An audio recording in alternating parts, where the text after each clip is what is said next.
Imagine turning an ordinary midnight bike ride into your worst fear.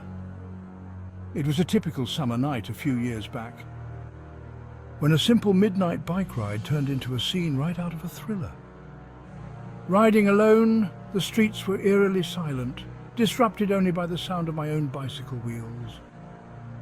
Due to construction, I had no choice but to take the sidewalk, a decision I'd regret for nights to come. As I approached my street, there he was. A lone man around his 40s walking ahead of me. To avoid startling him, I called out, "Hey, behind you!" His reaction was chilling. He spun around with a glare that could curdle blood, his eyes burning with an inexplicable fury.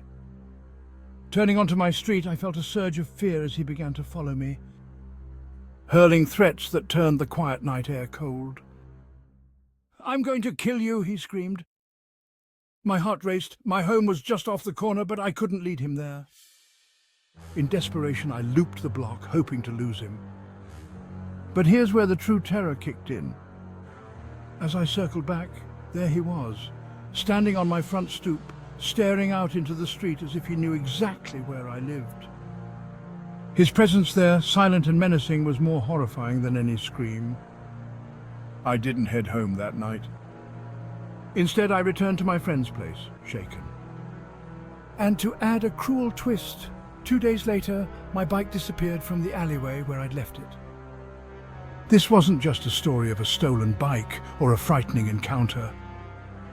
It was a stark reminder that sometimes the real horrors aren't found in movies. They're lurking around our very own corners.